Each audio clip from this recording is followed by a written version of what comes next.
قلبي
Wassalamu ala sayyidina maulana Muhammadin wa ala alihi wa sahbihi ajma'in, amma ba'd.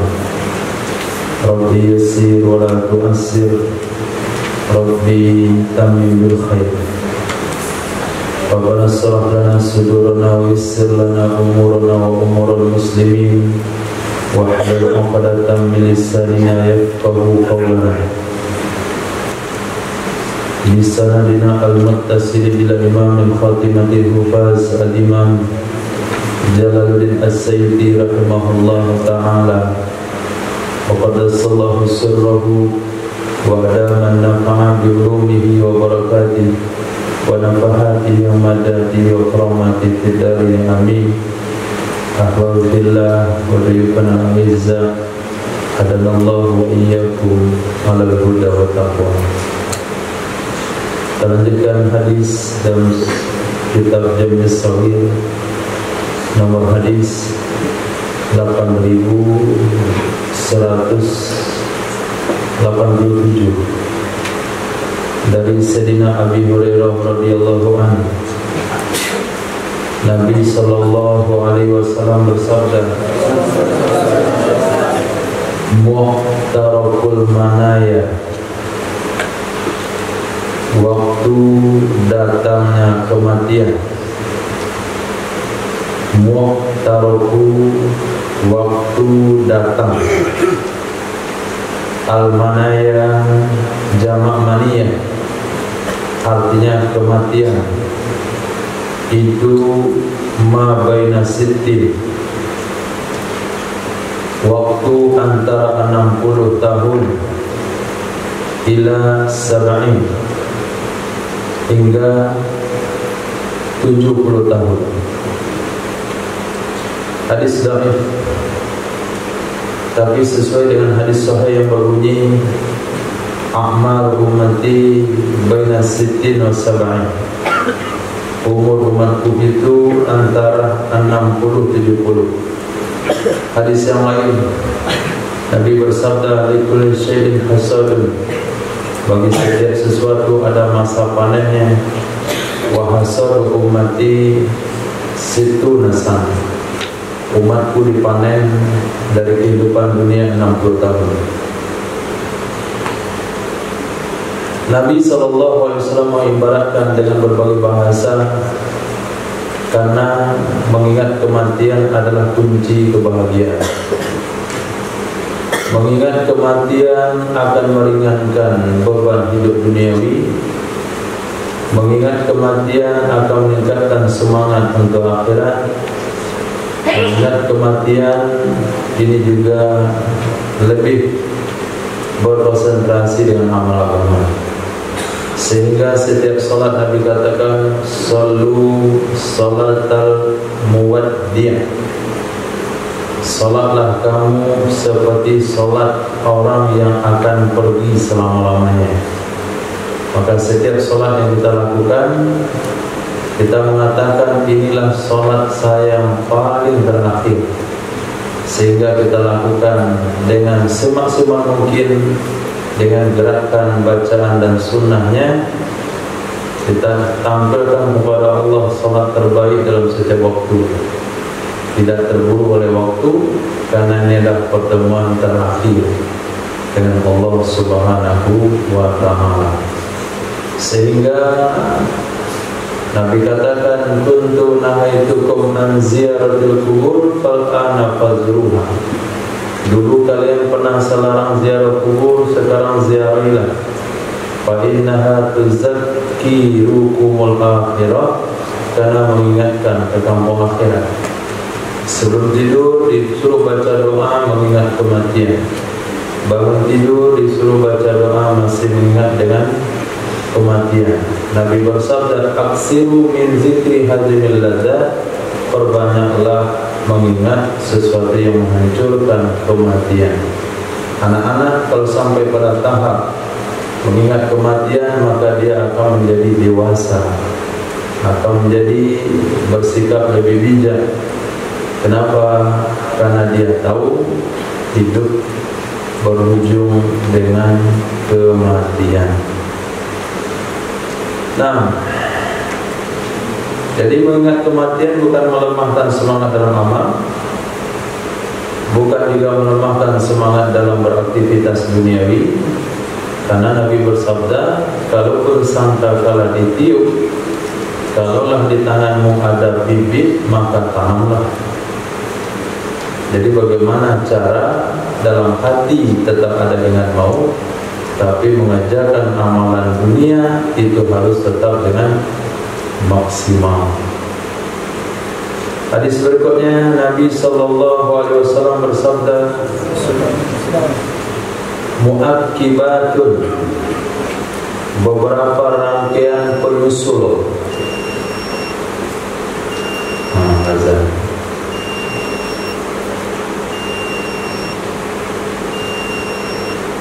Udah azan dulu, hadisnya panjang.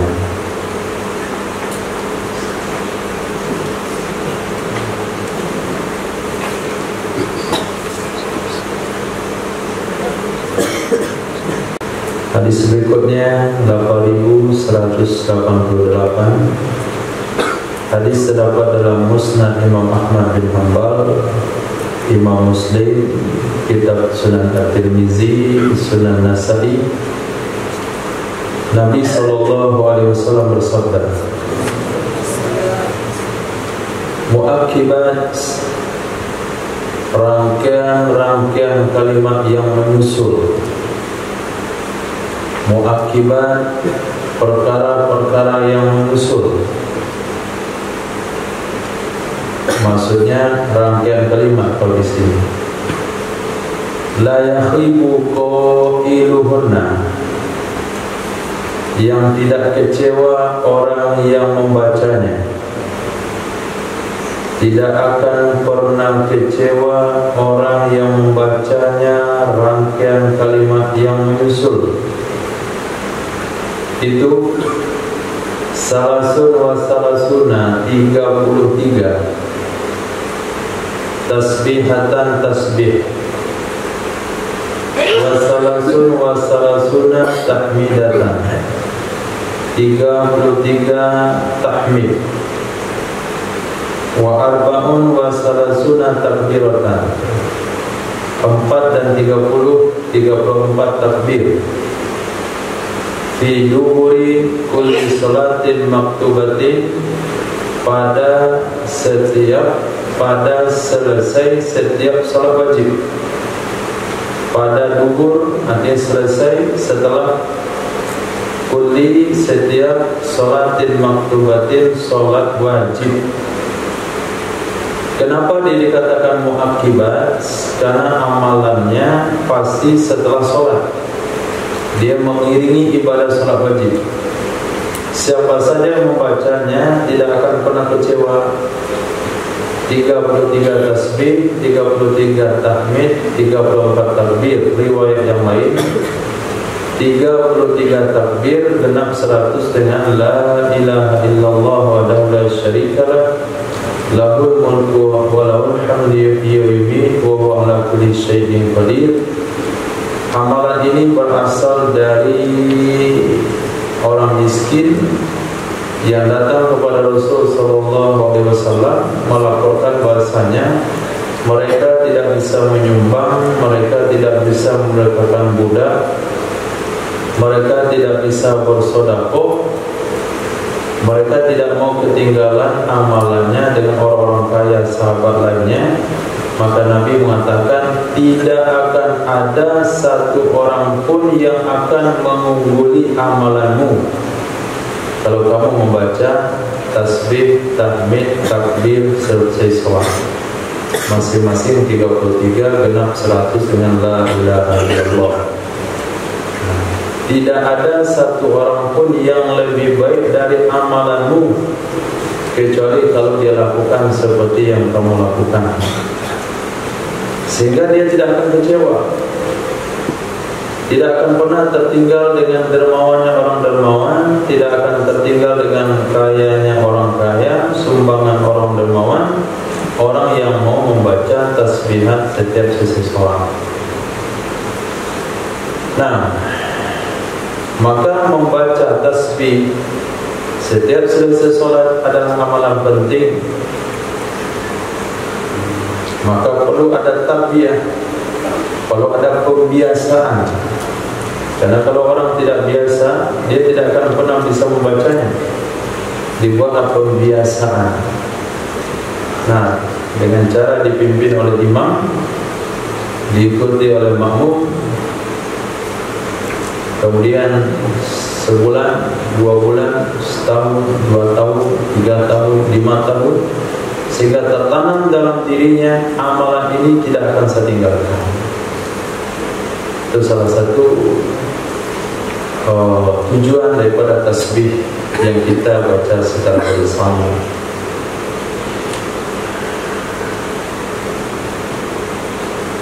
Dengan cara seperti itu pun masih ada yang luput, masih ada yang tidak mau baca, masih juga yang tidak mau bisa menggerakkan bibirnya. Apalagi kalau sampai dikatakan zikir bersama selepas sholat bid'ah, nggak ada dalil. Itu sejak kecil anak-anak tidak pernah dibiasakan, mustahil dia bisa merutinkan amalan itu nanti. Nah, terlepas kepada dalil bid'ah atau tidak bid'ah, cukup waktu kita sampaikan dalil zikir berjamaah, terutama selepas sholat. Nah, karena Wahabi Salafi nggak ketemu dalilnya, dibilang tidak dicontohkan oleh Nabi SAW. Baik.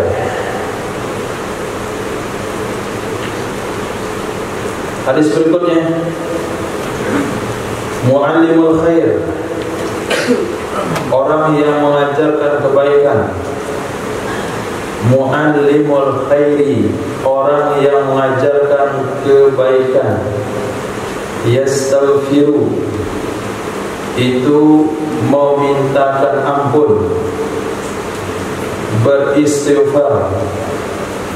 Lahu, baginya orang yang mengajarkan kebaikan, kullu syai'in, oleh setiap sesuatu, hatta hitanu fil bihar, kendati pun ikan-ikan di dalam laut-laut, bukan dalam satu laut, dalam seluruh lautan, di jamak bihar, jamak bahar, bahrul mufrad, bihar jamak.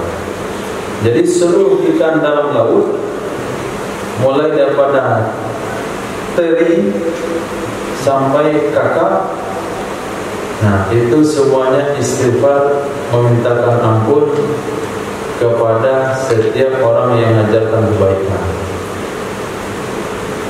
Maka jangan pernah kikir dengan kebaikan, jangan pernah kikir memberitahu perkara yang baik. Mohon maaf, jangan pegang Quran yang tangan kiri. Itu sudah kebaikan.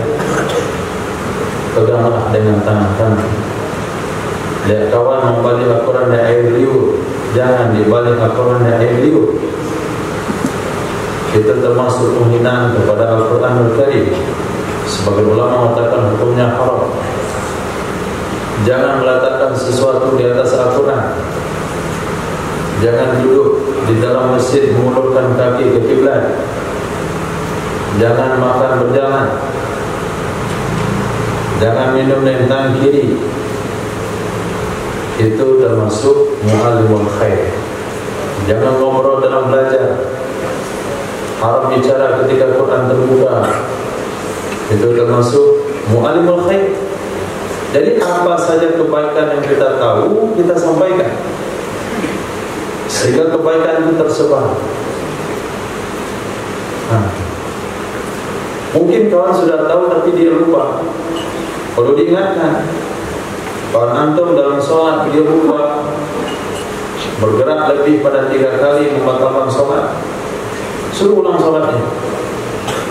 Itu termasuk mu'allimul khair.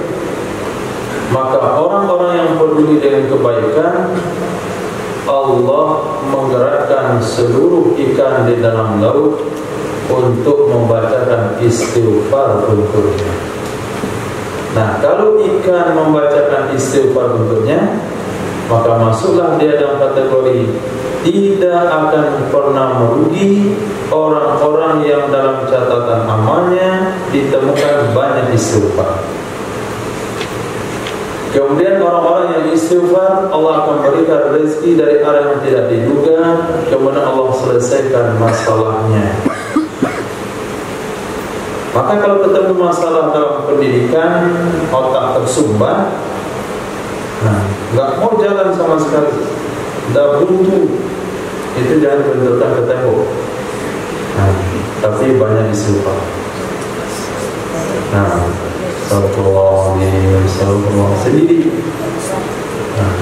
Nanti Allah akan bukakan.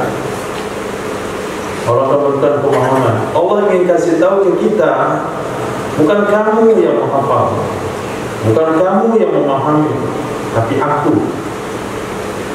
Nah, kalau sekiranya kita menghafal, hafal langsung, nanti katanya saya hafiz, yang tak ada. Mudah hafal Quran itu gampang.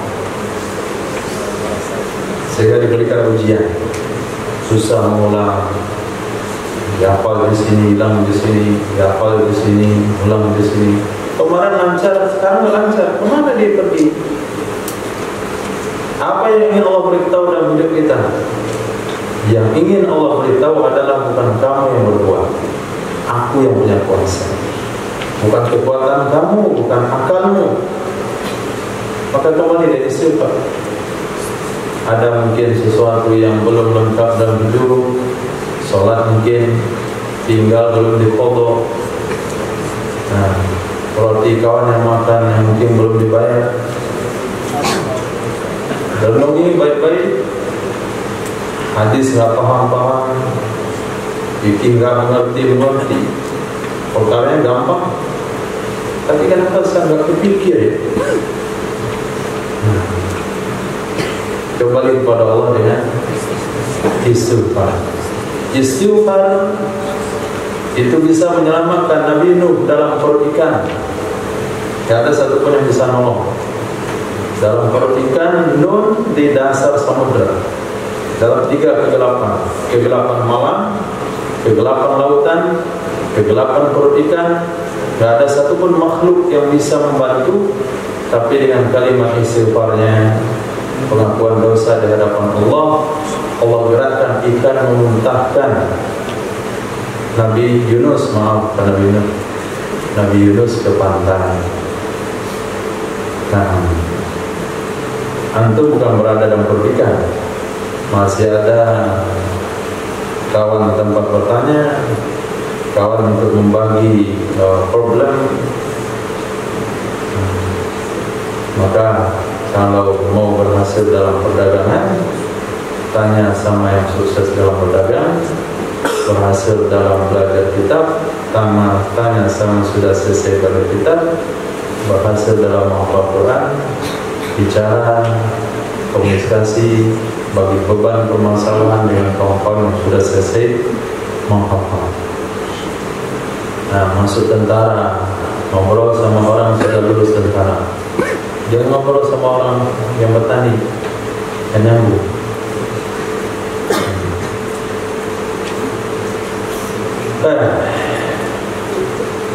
Jadi bukan hanya dia saja yang istighfar, tapi ikan-ikan juga memohonkan ampun untuknya. Berapa ekor ikan di laut? Jumlah yang tidak terhitung. Berapa kira-kira istighfar dan catatan namanya? Juga tidak terhitung. Bahkan kita tidak bisa menganggap remeh amalan yang kecil yang diberitahukan ke kawan. Mungkin dia yang mengingat amal itu dan mengamalkannya sampai mati. Maka tidak ada bahasa kedekut, kikir, sambil kaliang. Nah, dengan kebaikan-kebaikan. Kayak antum misalnya menghafal Quran itu merenung aja dalam kelas. Gak bisa tuh menghafal merenung. Dia dibaca, terdengar oleh telinga sendiri. Iya, artinya dia berhasil. Antum dapat kebaikan di dalamnya. Mafatihul haib, mafatihul ghaib, kunci-kunci gaib, kunci-kunci gaib. Saya apa? Gaib. Khamsun, ada 5. La ya'lamuha illallahu ta'ala. Tidak mengetahui akannya 5 kecuali oleh Allah Subhanahu wa ta'ala. Tidak mengetahui akannya 5 kecuali ada Allah Subhanahu wa ta'ala. 1. La ya'lamu ahadun. Tidak mengetahui oleh seorang pun. La ya'lamu ahadun, tidak mengetahui oleh seorang pun ma akan sesuatu yakunu yang akan terjadi ya sesuatu fi ghadin pada besok hari kecuali Allah Subhanahu wa ta'ala.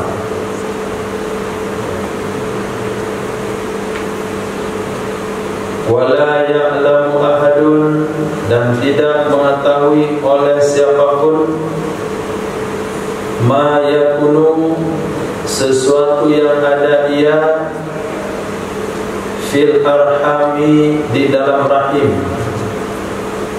kecuali Allah Subhanahu wa ta'ala. Wala ya'lamu, dan tidak mengetahui ia seseorang mata kapan taqumus sa'atu terjadinya kiamat kecuali Allah Subhanahu wa ta'ala. Wala tadri nafsun, dan tidak mengetahui oleh jiwa dan tidak mengetahui oleh diri bi ayyi ardin, di manakah bumi tamutu yang akan meninggal ia diri kecuali Allah Subhanahu wa ta'ala. Wala yadri ahadun, dan tidak mengetahui oleh seorang pun mata yajibul mataru, kapan datangnya hujan kecuali Allah Subhanahu wa ta'ala. Maka kalau ada informasi tentang hujan, itu hanya perkiraan, bukan kepastian. Perkiraan cuaca hari ini. Nah, indarun hujan. Itu hanya perkiraan, bukan kepastian. Sesuatu hasil USG, USG, G. Nah, rahim itu juga perkiraan, bukan kepastian. Kalau kepastian nggak mungkin salah. Ternyata ada hasilnya yang salah. Sudah dibeli baju anak cewek, lahirnya cowok. Akhirnya anak cowoknya pakai baju cewek. Lepas itu gara-gara pakai baju cewek jadi cewek. Nah, itu hanya perkiraan, bukan kepastian. Begitu juga kiamat. Kiamat yang disebutkan dalam hadis hanya tanda-tandanya saja. Ulama hanya bisa bicara tentang tanda kiamat, tidak boleh memprediksi kiamat. Walaupun pakar dalam tanda yang coba-coba prediksi kiamat. Kalau prediksi itu benar, ada kiamat kemarin. Nah, Mama Lemon 2012 berkira kiamat. Ini dari 2025.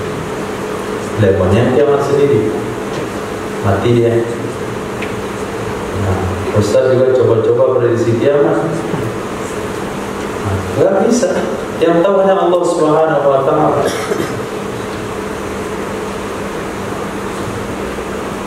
Allah, hadis hanya bicara tanda. Nah, tanda kiamat. Oh, kiamat sudah dekat, pasti. Kalau dekat pasti. Seperti hadis yang kita baca kemarin. Nah, usia dunia kata Rasul itu seperti kain robek yang tinggal hanya sehelai benangnya. Kalau putus sehelai benang itu robek lagi. Tapi kalau pastinya nggak ada yang tahu. Tapi kalau hari sudah dipastikan oleh Nabi, yaitu hari Jumat, maka bukan pernah kiamat hari Sabtu, kiamat hari Jumat. Dan seluruh makhluk Allah selain jin dan manusia, mereka ketakutan pada hari Jumat. Jangan-jangan itulah hari kiamat. Jadi harinya sudah dipastikan hari Jumat, cuman kapan Jumatnya itu yang belum, dan tidak ada seorang pun yang tahu. Begitu juga kita tidak tahu di mana kita akan meninggal. Maka tidak dianjurkan gali kubur sendiri. Ada siapkan kubur saya. Kita nggak tahu di mana akan meninggal dunia. Dan kita juga tidak tahu apa yang terjadi besok hari. Maka tidak ada bahasa besok. Tanamkan niat kebaikan dari sekarang. Buat apa yang mampu. Tidak ada bahasa menunggu hari besok. Saya besok saja nggak paham. Ini sama satu. Nggak ada hari besok. Ikmal di dunia kan, ikmal di akhirat kita. Ka'annaka tamu keluaran. Hadis berikutnya, Nabi SAW bersabda, Mafatihul Jannah, anak kunci surga itu adalah syahadatu alla ilaha illallah. Anak kunci surga itu adalah kesaksian bahwa tiada Tuhan yang berhak disembah kecuali Allah. Itu anak kuncinya. Dan anak kunci tidak akan bisa membuka pintu kalau anak kuncinya tidak punya gigi. Nah, rusak satu gigi anak kunci, nggak bakalan bisa buka pintu. Maka giginya adalah sholat, puasa, zakat, haji bagi yang mandiri. Baru lengkap giginya, baru bisa diputar. Tapi kalau hanya syahadat saja tidak sholat, berarti dia punya anak kunci nggak punya gigi. Maka pintu surganya nggak terbuka. Maka dibuatlah giginya dulu dalam neraka. Cari dulu remote-nya di neraka, digigit dia di neraka, dibakar. Satu sholat selama 60, 70 tahun dibakar. Sekali nggak sholat. Hadis berikutnya, Nabi SAW bersabda, Miftahul Jannah as-sholat. Anak kunci surga itu sholat. Wa miftahu sholat at-tuhur. Anak kunci sholat adalah bersuci. Orang tidak akan masuk surga kalau tidak sholat. Orang tidak sah sholatnya kalau tidak sah bersucinya. Maka harus berhati-hati ketika buang air kecil. Haram hukumnya bagi pelajar agama untuk kencing berdiri. Pastikan kaki celana tidak terkena percikan air kencing. Pastikan istinja dengan air yang suci. Jangan air kena percikan air kotor. Jangan letakkan gayung di atas lantai WC, untuk masukkan kembali dalam ember. Pastikan berwuduknya benar, muka tercuci semuanya, terutama bagian pangkal telinga di sini jarang berbahasa. Bagian siku, bagian tumit. Nabi bersabda, "Wailul lil aqabi minan nar." Celaka bagi tumit dari api neraka, karena tidak memperhatikan tumit. Bagi yang punya mata kaki lebih daripada satu, karena sering duduk di teras dalam mengaji, timbullah mata kaki satu lagi, itu biasanya kering, muka gosok ketika berwudu. Pastikan gosok. Yang sering main bola tanpa sendal, memang boleh sendal. Pakai saja, nanti boleh lagi kau putus. Nah, kalau masuk tanah ke ujung kuku, kemudian antum cuci kaki, enggak membersihkan tanah di bawah kuku, itu air tidak masuk, maka sholat tidak sah. Hati-hati jangan terlalu berlebihan. Nanti tunggu lagi di sana kudis. Nah, bernanah lagi. Kuku tangan. Ada 2 minggu lupa potong kuku. Ada sarang cacing di situ. Kalau masuk dalam perut aman saja. Tapi kalau menghalang air itu nggak sah sholatnya. Pakaian yang terkena percikan air najis dan diletak tempat bernajis, jatuh di tanah, harus dicuci. Membilas pakaian harus dengan air mengalir. Jangan sampai air tidak ada air mengalir, nanti najisnya menumpuk. Bagi yang laundry, bisa dipastikan 80% sholatnya batal yang pakainya di laundry. Nah, kenapa? Karena orang laundry tidak tahu hukum fikih mensucikan pakaian. Diputar aja situ. Nah, kemarin ada orang laundry yang berburu babi. Kemarin laundry di sana yang punya anjing. Kemarin laundry di sana kena pipis. Kemudian masuk baju santri sana giling juga. Nah, bisa-bisa baju tertentu kena najis semua lalu ke bawah daripada mesin laundry.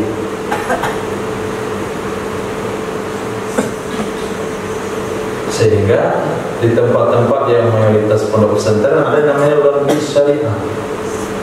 Ya C, laundry syariah. Apanya yang syariah? Laundry itu kasihnya babi? Bukan. Cara mensucikannya nggak tepat, karena airnya masuk ke dalam tanpa dibilas. Nah, kecuali mesin cucinya itu kapasitas airnya sampai 2 kula. Buatlah mesin cuci yang lebarnya semeter kali semeter dalam semeter. Nah, ruangan itu masukkan air, bilas, keluarkan uapnya, masukkan air lagi, nah sudah suci. Itu syaratnya 1 meter kali 1 meter, tinggi 1 meter. Jadi buat buat di papan. Nah, masih kasih mesin apa ini? Mesin gerinda. Nah, itu yang namanya tuhur. Jadi suci itu bukan hanya berwudu sempurna, makan di kedai ternyata lauknya teri, dia terinya dibelah kan? Oh, nggak dibelah, ada teri di dalam. Nanti najis. Boleh dimakan tapi wajib berkumur-kumur. Kalau kena pakaian dengan kuahnya wajib dicuci. Antum beli bakso di mana? Bero.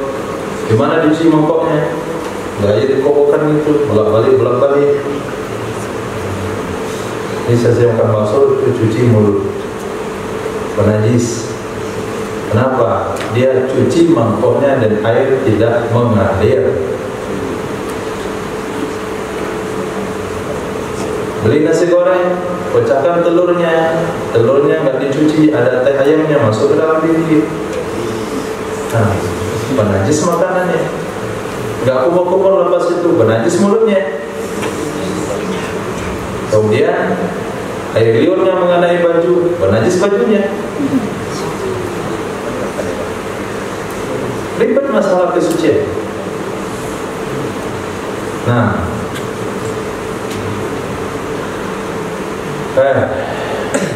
jadi minta sholat tuhur, harus suci pakaiannya, harus suci tempatnya, harus suci badannya.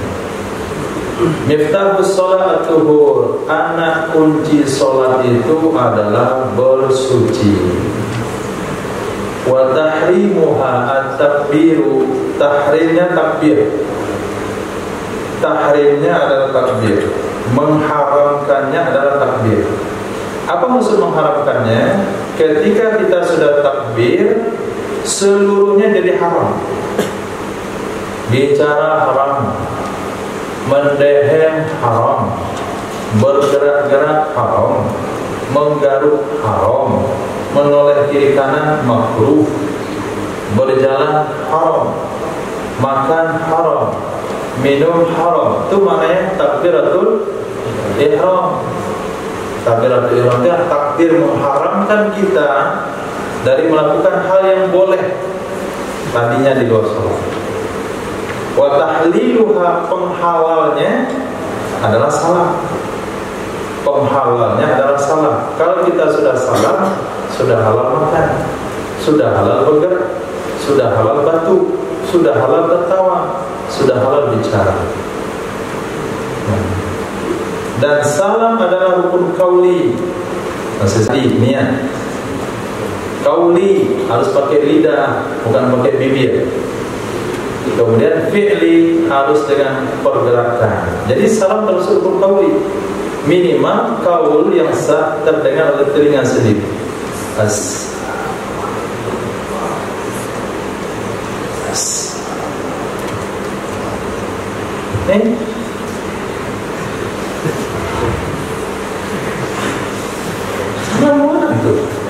Itu menggel-gel namanya. Apalagi subuh, lengket bibirnya, tasbih saya rasa tasawuf membaca atau enggak? Sholat apa itu? Imam salam, itu doang. Salat batal, salat tidak sah. Nah, kalau salat nggak sah, hafalan nggak sah juga, nggak akan masuk tuh hafalan kalau salat nggak sah. Maka harus jelas-jelas salam itu, nggak apa-apa besar-besar dikit. Assalamualaikum. Nah, A-nya jelas. Assalam. Jangan assalamualaikum. Assalamualaikum. Harus ada A. Nggak boleh kurang hurufnya. Maqamur rajul, berdirinya satu orang Fissafi, di dalam barisan, Fisabilillah, di jalan Allah. Afdalu, itu lebih baik, min ibadati, dari ibadah, Sittina sanah, 60 tahun. Muqamur rajul, berdiri satu laki-laki, Fissafi, di dalam shaf, Sof mana? Sof fisabilillah, sof perang dari orang kafir itu lebih baik dari ibadah 60 tahun. Hadis sahih. Makarimul akhlak min amali ahli jannah. Yang mulia-mulia akhlak, itu menurut Munahu disebut atau sifat kepada mausuf.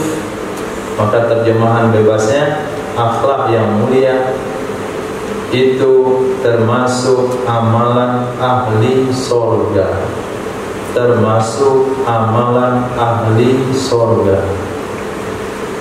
Nah, akhlak yang mulia termasuk amalan ahli surga. Maka kalau dari sekarang di dunia akhlaknya baik, kita optimis orang itu ahli surga. Nah, perlu dengan akhlak yang baik, karena akhlak adalah buah dari keimanan. Akarnya adalah 2 kalimat syahadat, batangnya adalah sholat, kemudian yang lain adalah dahan-dahannya, puasa dahan, zakat dahan, muasyarah daun-daunnya, buahnya akhlak. Artinya syahadat yang benar, sholat yang benar, puasa yang benar, zakat yang benar, haji yang benar, menghasilkan akhlak yang baik. Kenapa tidak? Nabi katakan kalau kamu puasa, ada yang ngajak berantem, nggak boleh dibalas. Nanti pembinaannya akhlak. Nah, kemudian sholat, assalamualaikum warahmatullahi. Yang buat yang lain. Assalamualaikum warahmatullahi. Itu yang diajarkan dalam sholat. Artinya saya siap memberikan keselamatan buat anda dan buat anda. Al-muslim man salimal muslimu min lisani wa yadihi. Muslim itu orang yang tidak ganggu orang lain yang lidah dan tangannya. Nah, kata Wahabi, saya terganggu dengan ceramahnya. Itu nggak masuk itu. Nah, kata aliran sesat, saya terganggu dengan fatwanya. Itu nggak masuk. Kata ahli maksiat, saya terganggu dengan dakwahnya. Bukan itu mana terganggu di sana. Kalau itu berarti diam saja. Jadi yang salah tafsir. Nah, habis juz 5. Nah, tinggal 1 juz lagi. Tamat kitabnya selama 10 tahun. Insyaallah. Hadis berikutnya Nabi SAW bersabda, makarimul akhlak asyara. Akhlak yang baik itu ada 10 macamnya. Makarimul akhlak, akhlak yang baik itu asyaratun, ada 10 macam. Takunu fil rajul, ada ia 10 macam pada seseorang. Wala takunu fi ibnihi, dan tidak ada ia pada putranya. Ada ia akhlak yang baik, kembali pada 10. Ada ia 10 pada seseorang, dan tidak ada ia 10 pada putranya. Wa takunu fil ibni, ada ia 10 pada putranya. Wala takunu fil abi, dan tidak ada ia pada bapaknya. Wa takunu fil abdi, ada ia 10 pada budak. Wala takunu fi sayyidi, tidak ada ia pada majikannya. Artinya akhlak itu bukanlah barang turunan. Nah, kalau ada penyakit keturunan, tapi akhlak yang baik bukan penyakit keturunan. Ada sama bapak berarti harus ada sama anak, tidak. Bisa saja ada sama bapak, nggak ada sama anak. Bisa saja ada sama anak, tidak ada sama bapak. Bisa saja ada sama budak, tapi tidak ada sama majikan. Jadi akhlak itu bukan karena tua, bukan karena dia orang bangsawan. Bisa saja ada pada yang lebih kecil, bisa saja ada pada orang yang tidak berpangkat. Yaqsimuhallahu, membagi akannya akhlak yang 10 oleh Allah. Yaqsimuha, membagi akannya akhlak yang 10 oleh Allah Subhanahu wa ta'ala.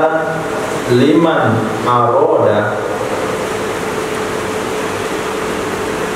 liman aroda, bagi seseorang yang menginginkan ya Allah, bihi, dengannya seseorang, as-sa'adah, akan kebahagiaan. Nah, jadi orang yang Allah inginkan kebaikan, kebahagiaan di dalam dirinya, Allah akan kasih kepadanya 10 akhlak yang mulia. Jadi ciri-ciri bahagia itu ada pada 10 akhlak.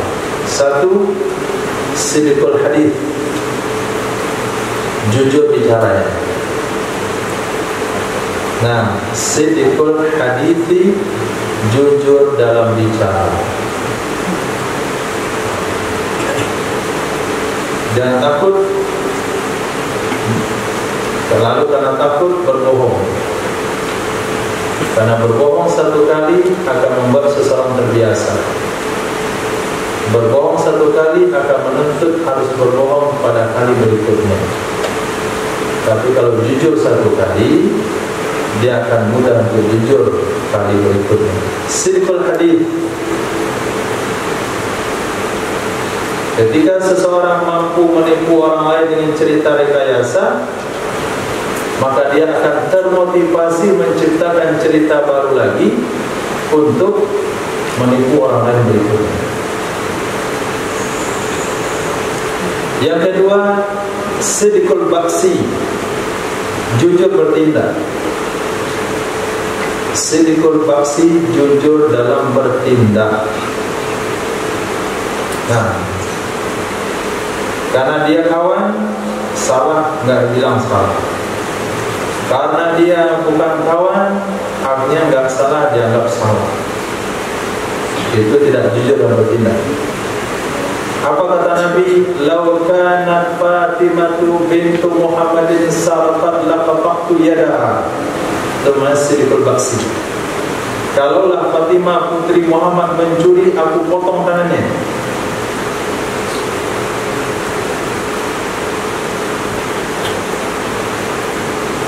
Yang ketiga, i'ta'us sa'ir, memberi kepada orang meminta. Memberi kepada orang meminta. Memberi orang yang meminta. Yang ketiga, yang keempat, mukafa'atu bis-sana'i, membalas kebaikan. Mukafa'ah, membalas bis-sana'i, dengan kebaikan. Maka Nabi sabdakan, apabila seseorang diberikan sesuatu oleh kawannya lalu diucapkan jazakumullahu khaira, maka kalimat jazakumullahu khaira itulah balasan terbaik dari apa yang diberikan tersebut. Maka biasakan mengucapkan jazakumullah. Nah, jazakumullah. Kemudian terima kasih. Bukan terima kasih saja, tapi jazakumullah, terima kasih. Terima kasih, jazakumullah. Itu bagian dari akhlak yang baik. Mukafa'ah bis-sana'i. Bukan berarti kawan kasih roti kita harus kasih roti. Kawan kasih minuman kita mesti balaskan minuman. Tidak mesti. Doa adalah yang terbaik daripada apa yang diberi. Kemudian hifzul amanah, menjaga amanah. Menjaga amanah, terutama majlis guru. Nah, harus dijaga amanah santri yang ada di kelas antum, tidak boleh gagal.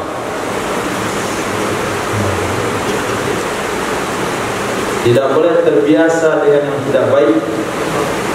Harus dilaporkan kalau ada kesalahan dalam kelas, kalau ada tindakan yang tidak baik dalam kelas, itu disebut amanah. Dan sampai dia berada di kelas, antum laporkan baik-baik saja, ternyata dia habis usia di sini, lalu tidak mendapatkan apa-apa. Nah, pada Budiman sering mengatur di kelas, Rehansa apalagi tidak lancar, Iqrul Hanif enggak sabar 11 kali dalam seminggu, itu harus mendapatkan begitu. Itu namanya amanah. Nah, begitu juga yang sakit, yang mengurus orang sakit, hifzul amanah, bagian keamanan, menjaga amanah. Bagian amanah apa lagi? Jangan sampai uang amanah tekor akhir tahun.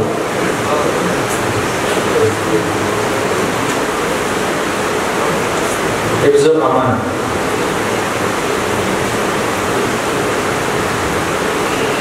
Yang berikutnya silaturahim.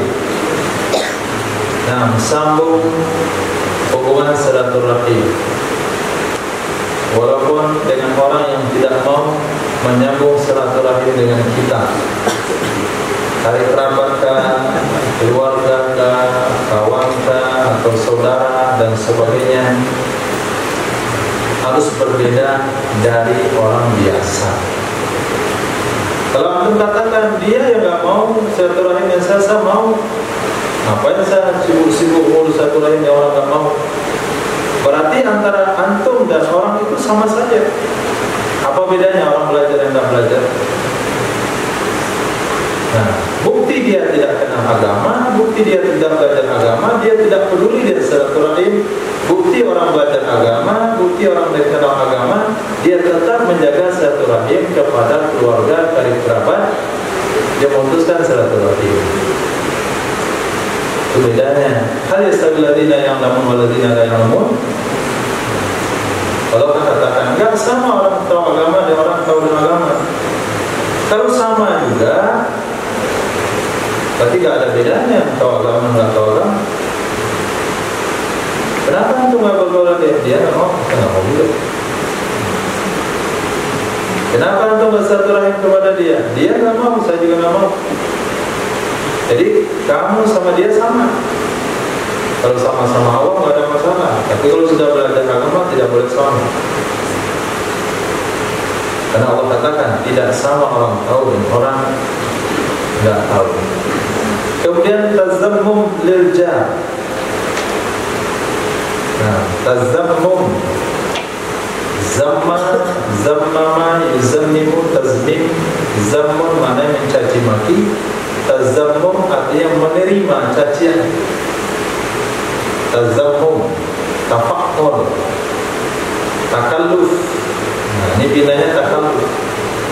Yang belajar saraf, tafa'ala ya tafa'alu, tafa'ulan, tazammama ya tazammamu, tazammuman.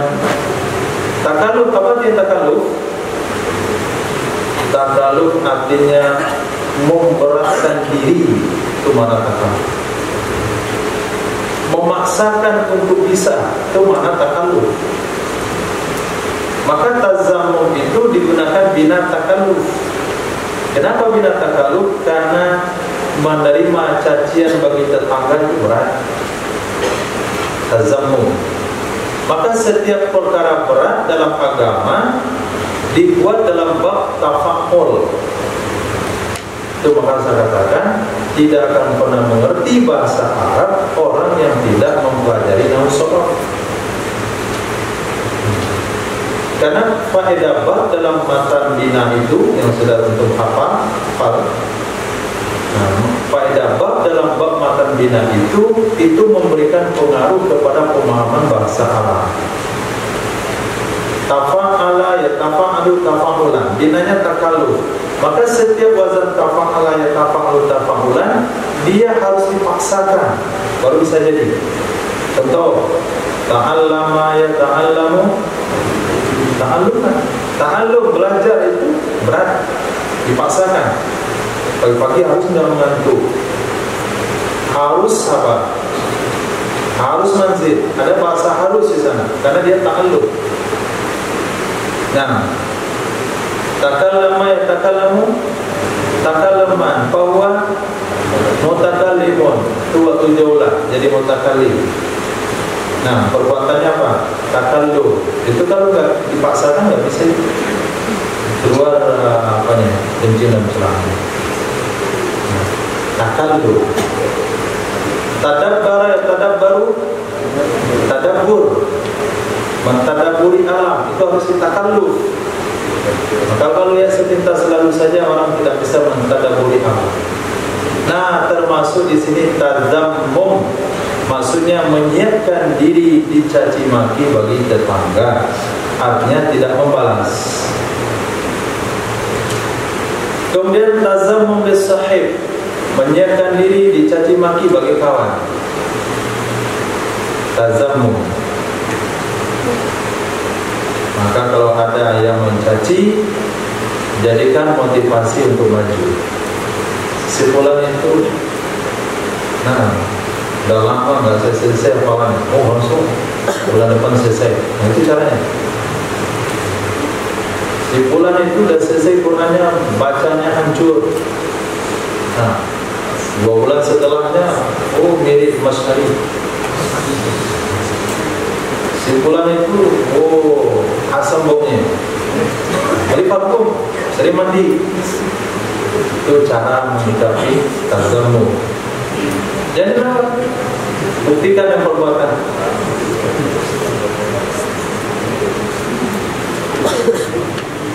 Kemudian ikra'ud daif, menjamu tamu.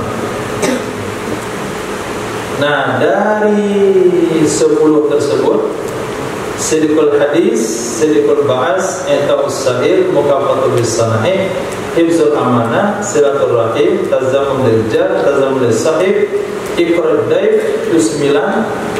Yang ke-10 adalah puncaknya, ra'suhunna al-haya, pangkalnya adalah malu.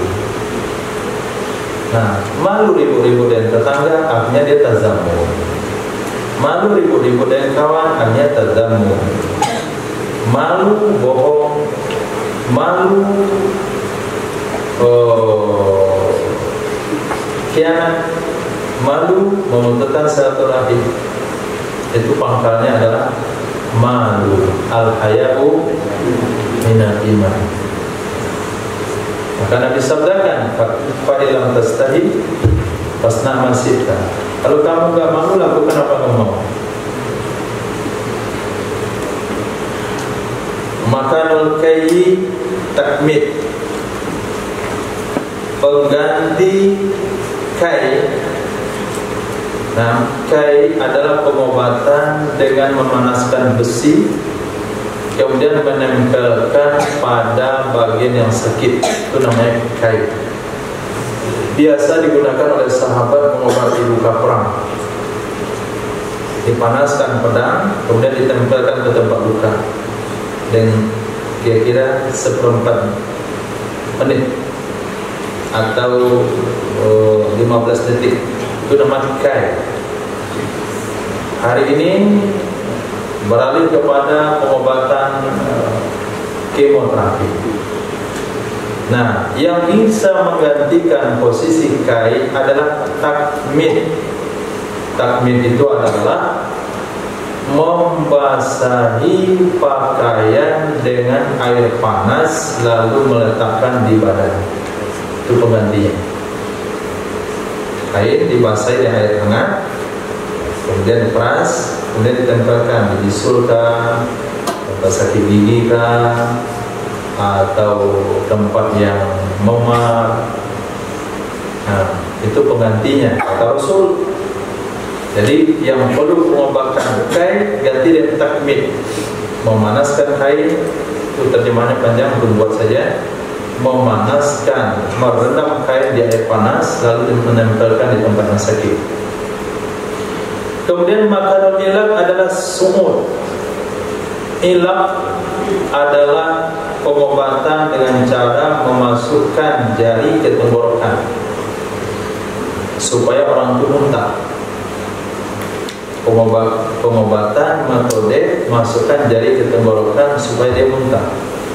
Mungkin dia keracunan makanan, mungkin dia kemakan barang basi. Nah, ini enak jus antumnya, asam rasanya. Jarang saya ketemu jus asam. Itu jus kemarin. Nah, mana caranya lagi? Ilak, masukkan jari ke tenggorokan, muntahkan.